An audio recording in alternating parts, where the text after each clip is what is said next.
datang. Kali ini kita akan mempelajari mengenai klasifikasi 5 kingdom.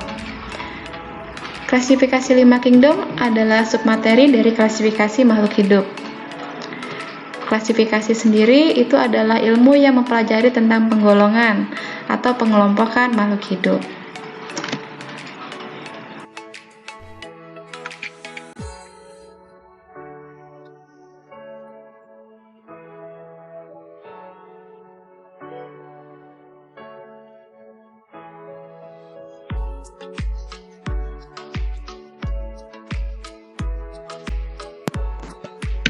Apa itu klasifikasi 5 kingdom? Oke, klasifikasi makhluk hidup 5 kingdom ini pertama kali dikemukakan oleh Robert H. Whittaker pada tahun 1969. Robert membagi makhluk hidup dalam 5 kerajaan, yang pertama yaitu Monera, yang kedua Protista, yang ketiga jamur, yang keempat tumbuhan, dan yang terakhir adalah hewan. Beliau inilah yang menemukan pengelompokan klasifikasi dalam 5 kingdom.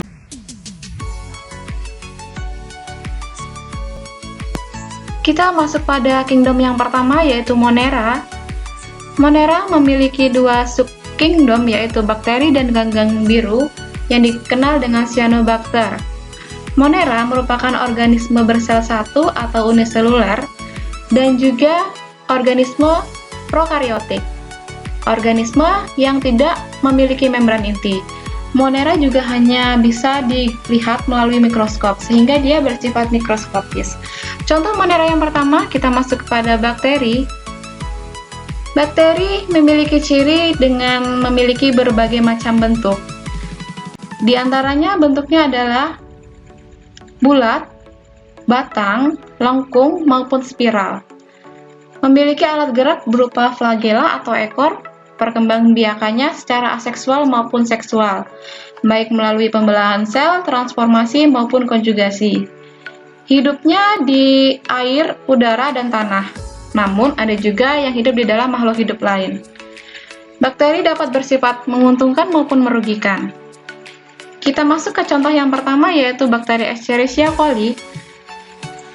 Berikut adalah bakteri yang menguntungkan bagi manusia karena berperan dalam menguraikan makanan manusia di dalam usus. Yang kedua adalah Lactobacillus burgharicus. Bakteri ini berperan dalam pembuatan yogurt. Dan yang terakhir adalah Salmonella typhi. Bakteri ini bersifat merugikan karena dapat menyebabkan penyakit tifoid. Kita beralih ke subkingdom Monera yang selanjutnya yaitu ganggang biru atau Cyanobacter. Cyanobacter memiliki klorofil sehingga bisa melakukan fotosintesis. Berkembang biaknya melalui pembelahan sel, fragmentasi, maupun pembentukan spora. Dapat ditemukan di laut, kolam, selokan, bahkan sumber air panas. Contoh yang pertama, ini merupakan Oscillatoria.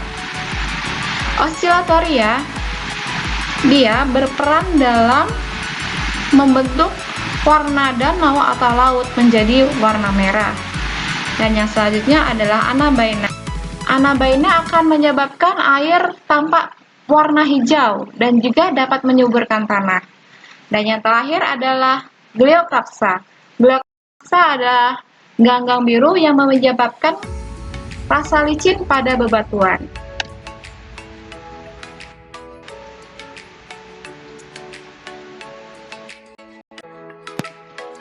Kita masuk kepada kingdom yang kedua yaitu Protista.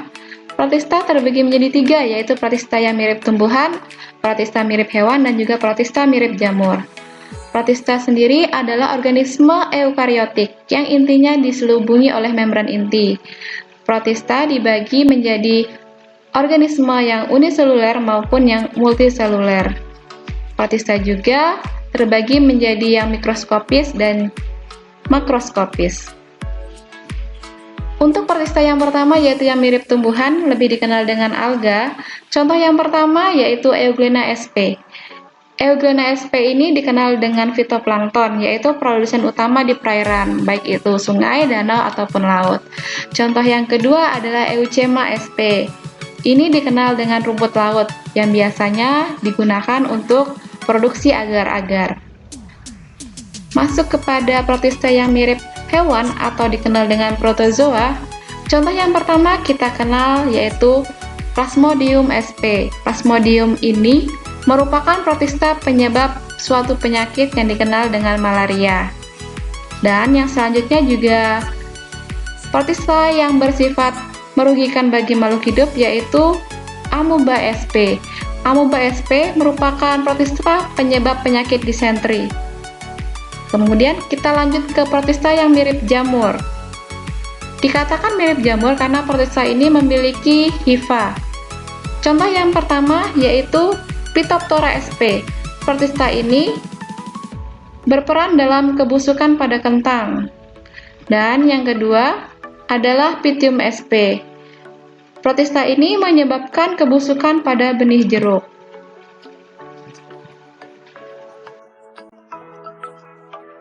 Kingdom yang ketiga yaitu jamur. Jamur terbagi lagi menjadi 4. Yang pertama yaitu Zygomycotina, yang kedua adalah Ascomycotina, dan yang ketiga adalah Basidiomycotina, serta yang terakhir yaitu Deuteromycotina. Jamur merupakan makhluk hidup yang tidak memiliki klorofil sehingga tidak dapat melakukan fotosintesis. Jamur bersifat saprofit, yaitu menumpang pada makhluk hidup lain, juga bersifat parasit, menumpang dan juga merugikan makhluk hidup lain. Jamur terdiri dari hifa, kemudian hifa yang bercabang-cabang akan membentuk miselium.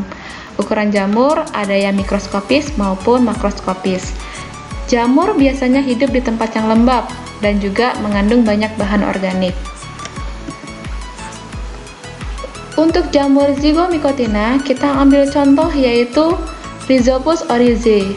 Jamur ini merupakan jamur yang berperan dalam pembuatan tempe. Selanjutnya, Ascomycotina. Contoh dari Ascomycotina adalah Saccharomyces cerevisiae. Jamur ini berperan dalam pembuatan roti. Nama dagangnya dikenal dengan Vermipan, yaitu pengembang roti. Dan yang ketiga yaitu Basidiomycotina. Contoh dari Basidiomycotina adalah Volvariella volvaceae. Dikenal dengan jamur merang yang biasanya dapat dikonsumsi manusia dan diolah menjadi makanan. Yang terakhir adalah Deuteromycotina. Contohnya yaitu Tinea versicolor. Tinea versicolor ini adalah jamur yang mengakibatkan penyakit panu pada manusia.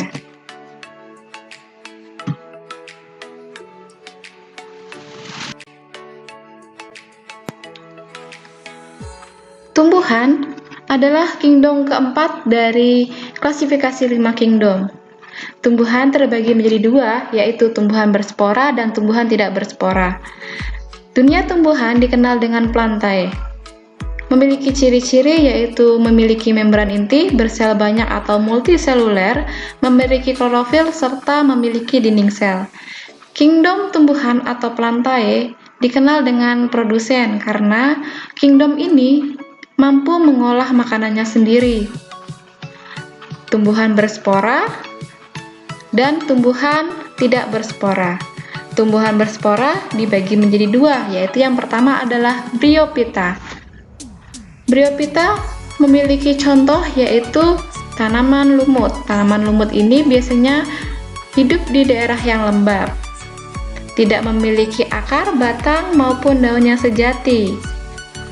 Dan yang kedua adalah Pteridophyta. Pteridophyta dikenal dengan nama paku-pakuan.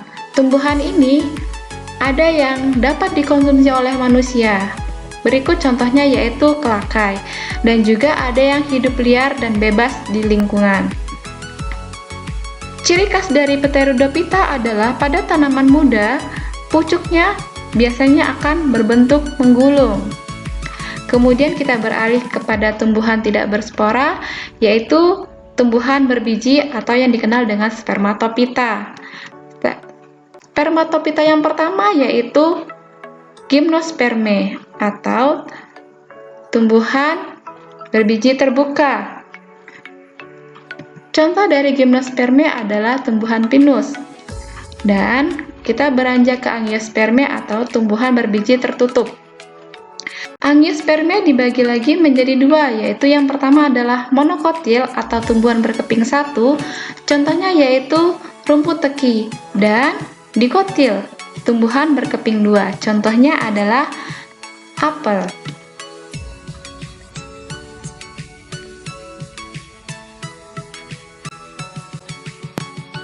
Sampai nih pada kingdom yang terakhir, yaitu hewan. Kingdom hewan dikenal juga dengan animalia, dibagi menjadi dua kelompok besar, yaitu yang pertama adalah hewan yang tidak memiliki tulang belakang atau invertebrata, dan hewan bertulang belakang atau vertebrata. Berkebalikan dengan tumbuhan, hewan ini tidak memiliki dinding sel, dan juga tidak bisa membuat makanannya sendiri atau dikenal dengan heterotrof. Dia memiliki bersel banyak dan juga memiliki membran inti. Masuk pada invertebrata atau hewan yang tidak bertulang belakang, yang pertama yaitu Nemathelminthes.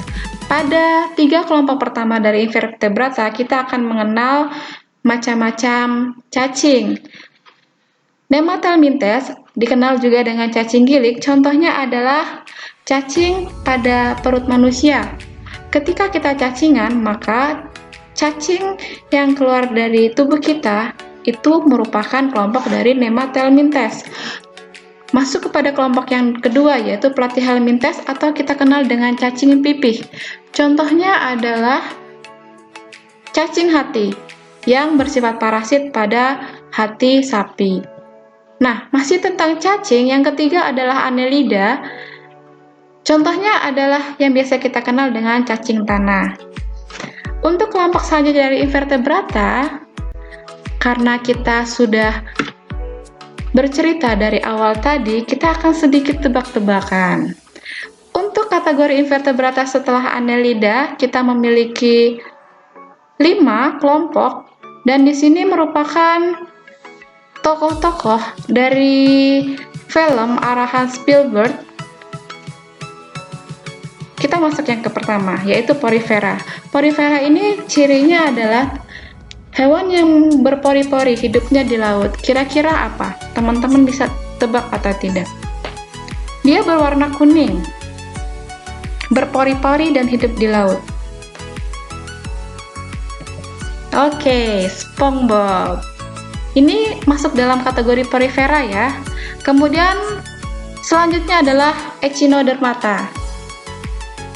Ini juga masih dalam satu temennya SpongeBob ya. Ciri-ciri dari Echinodermata sendiri, dia memiliki tubuh yang dilindungi duri, memiliki rangka luar yang terbuat dari lempeng-lempeng zat kapur. Ayo coba tebak. Di dalam film tersebut, dia adalah sahabat SpongeBob dan berwarna pink. Apa? Yap, dia adalah Patrick atau si bintang laut. Jadi bintang laut itu tergolong dalam Echinodermata ya teman-teman. Selanjutnya adalah Arthropoda. Arthropoda ini memiliki ciri-ciri memiliki kaki berbuku-buku. Tubuhnya dilindungi oleh rangka luar yang terbuat dari zat kitin. Umumnya terdiri atas kepala, dada, dan perut. Ini juga masih dalam kerabat SpongeBob. Warnanya merah, badannya kekar. Siapakah itu? Oke, dia adalah Mr. Crab atau si kepiting. Kepiting tergolong dalam invertebrata yaitu Arthropoda. Dan yang selanjutnya adalah Mollusca. Mollusca ini memiliki ciri-ciri tubuhnya lunak, umumnya dilindungi oleh cangkang kecuali gurita dan cumi-cumi, hidupnya di darat, air tawar, ataupun air laut. Memiliki alat gerak yang merupakan otot perut. Ayo coba tebak apa ini? Dia satu rumah dengan SpongeBob. Apakah itu? Oke, dia adalah Gary. Gary adalah siput ya. Siput tergolong dalam Mollusca. Dan yang terakhir adalah Solentrata.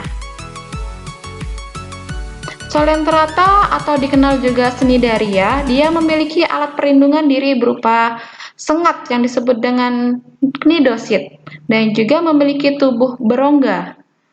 Umumnya hidup di laut. Ayo tebak, apakah itu? Ini biasanya diajak main oleh SpongeBob di lapangan. Lapangan versi laut ya. Apakah itu? Oke, jawabannya adalah ubur-ubur. Ubur-ubur tergolong dalam Solentrata. Kita berlanjut ke vertebrata. Masih tebak-tebakan ya. Kali ini tokoh kartun cuma nggak dalam satu film. Nanti saya akan menyebutkan ciri-cirinya. Yang pertama yaitu Pisces. Pisces ini adalah kelompok ikan yang hidup di air. Ciri-cirinya dia berdarah dingin, bernapas menggunakan insang, bersisik, berlendir, berkembang biak dengan cara bertelur, dan mengalami fertilisasi eksternal. Contoh tokoh dari yang satu ini, Pisces, dia adalah seekor ikan, tubuhnya berwarna orange. Dalam kisahnya di film, dia mencari ayahnya. Siapakah dia? Oke, dia adalah Nemo. Selanjutnya kita masuk ke amfibi. Amfibi ini adalah kelompok vertebrata yang berdarah dingin, bernafas menggunakan paru-paru dan kulit, serta berkulit lembab, berkembang biak dengan bertelur dan mengalami fertilisasi eksternal. Tokoh ini memiliki tubuh berwarna hijau, biasanya karakternya sering ditempel di dinding-dinding kamar ataupun wallpaper ya. Coba tebak apakah itu atau siapakah dia? Oke, dia adalah Keropi, seekor katak atau kalau agak gemuk kodok kali ya. Lanjut kita ke reptil. Reptil memiliki ciri berdarah dingin, bernapas menggunakan paru-paru, berkulit sisik, dan kering atau berkarapaks.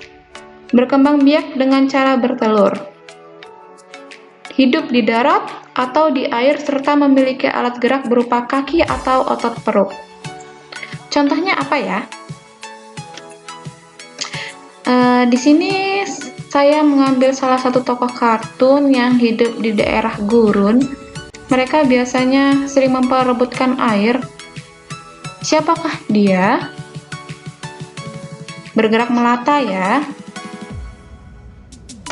Oke, dia adalah Oscar.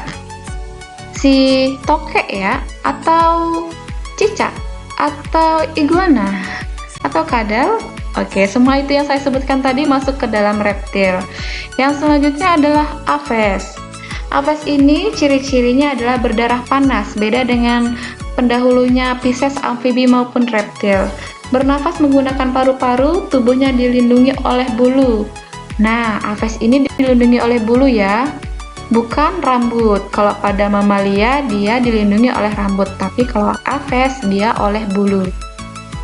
Saya mengambil salah satu tokoh kartun yang bertubuh gempal, jago tap dance, dan juga hidup di kutub utara atau selatan. Biasanya di daerah yang dingin. Siapakah dia? Oke, dia adalah Mumble, si Happy Feet. Penguin ya. Jadi, penguin itu termasuk ke dalam Aves atau kategori unggas atau burung. Karena walaupun dia bertubuh besar, dia memiliki bulu dan juga bertelur. Yang terakhir adalah mamalia atau kerabat kita ya. Sebagai manusia kita masuk ke dalam kategori mamalia juga. Ciri dari mamalia adalah berdarah panas sama dengan Aves, bernafas menggunakan paru-paru, kemudian tubuhnya ditumbuhi rambut. Umumnya berkembang biak dengan cara melahirkan dan mengalami fertilisasi internal. Dalam contoh berikut, saya mengambil contoh seekor tokoh kartun yang memiliki rambut putih tebal dan hidup di peternakan. Siapakah dia? Oke, dia adalah Taun, seekor domba. Oke, hewan adalah kingdom terakhir.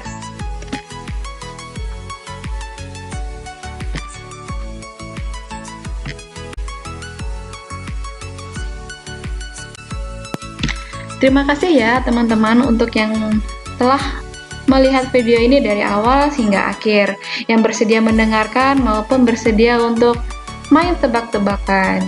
Jangan lupa tonton video lainnya di channel ini dan juga subscribe YouTube Tina Kurniarum. Jangan lupa like dan komen ya, atau share. Serta gabung di Didamba di kelas daring masif dan terbuka P4TK IPA selanjutnya. Sampai jumpa!